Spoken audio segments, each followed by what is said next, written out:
Pernahkah kita bertanya, benarkah ada nabi wanita dalam sejarah Islam? Pertanyaan ini sudah menjadi bahan diskusi para ulama selama berabad-abad. Sebagian besar ulama berpendapat bahwa seluruh nabi adalah laki-laki berdasarkan pemahaman terhadap ayat-ayat Al-Quran. Namun, ada juga sebagian kecil ulama klasik yang berpendapat bahwa mungkin saja ada perempuan yang menerima wahyu dalam bentuk tertentu. Di antara nama yang paling sering disebut dalam perdebatan ini adalah Maryam, ibu dari Nabi Isa alaihissalam. Maryam bukan perempuan biasa. Namanya diabadikan menjadi satu surat penuh dalam Al-Quran, yaitu surah Maryam. Tidak ada perempuan lain yang namanya disebut secara langsung dan dijadikan nama surat. Ini menunjukkan kedudukannya yang luar biasa. Maryam adalah putri dari Imran, lahir dalam keluarga yang saleh dan menjaga kesucian. Sejak kecil, ia telah dinazarkan oleh ibunya untuk beribadah sepenuhnya kepada Allah.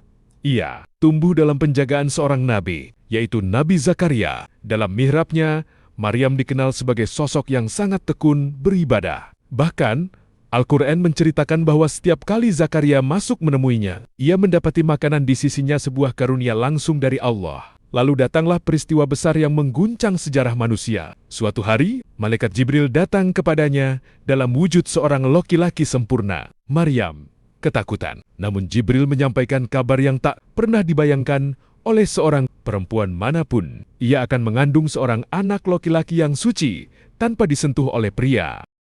Bayangkan, seorang perempuan suci menjaga kehormatan, tiba-tiba harus menghadapi ujian sebesar itu. Bukan hanya secara fisik, tetapi juga secara sosial. Tuduhan, fitnah, dan prasangka masyarakat. Maryam sempat berkata, "Bagaimana mungkin aku akan memiliki anak? Padahal tidak ada seorang pun yang menyentuhku." Dan disitulah kuasa Allah ditunjukkan. Kehamilan itu adalah mukjizat. Sebagian ulama yang berpendapat adanya nabi wanita berargumen bahwa Maryam menerima wahyu melalui malaikat, berbicara langsung dengan Jibril, dan mendapatkan perintah langsung dari Allah. Bukankah itu ciri kenabian? Namun mayoritas ulama menjelaskan bahwa menerima wahyu tidak selalu berarti menjadi nabi. Ada wahyu ilham, ada wahyu perintah, dan ada wahyu kenabian yang membawa syariat. Dan menurut pendapat yang paling kuat, Maryam tidak diutus membawa risalah, sehingga ia bukan nabi, melainkan wanita suci pilihan Allah. Al-Quran sendiri menyebut bahwa Allah memilih dan menyucikannya di atas seluruh wanita di zamannya. Ketika waktu melahirkan tiba, Maryam mengasingkan diri ke tempat yang jauh. Dalam rasa sakit dan kesendirian, ia bersandar pada batang pohon kurma. Ia bahkan sempat berharap seandainya ia tidak pernah dilahirkan karena beratnya ujian yang ia hadapi. Namun, Allah menenangkannya. Air mengalir di bawahnya dan pohon kurma itu menggugurkan buahnya. Pertolongan datang di saat paling gelap. Lalu, ia kembali kepada kaumnya dengan menggendong bayi. Tuduhan pun datang. Tapi Maryam tidak membela diri dengan kata-kata. Ia hanya menunjuk kepada bayinya. Dan atas izin Allah, bayi itu berbicara. Itulah Nabi Isa yang membela kesucian ibunya.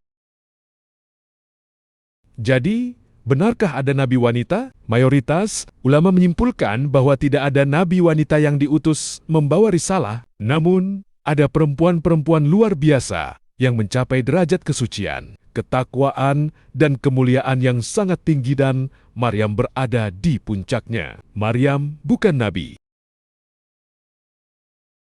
Ia adalah simbol kesabaran, simbol keteguhan iman, simbol kehormatan yang dijaga Allah sendiri. Kisahnya mengajarkan bahwa kemuliaan di sisi Allah tidak ditentukan oleh jenis kelamin, tetapi oleh ketakwaan. Dan Maryam adalah bukti bahwa seorang perempuan bisa mencapai derajat spiritual yang sangat tinggi, hingga namanya abadi dalam kitab suci. Maka ketika kita bertanya, adakah nabi wanita? Jawabannya menurut mayoritas ulama, tidak. Namun, jika pertanyaannya, adakah wanita yang derajatnya sangat tinggi di sisi Allah? Maka, jawabannya jelas, ada. Dan namanya adalah Maryam. Sosok perempuan suci yang kisahnya akan terus hidup, menginspirasi dunia hingga akhir zaman.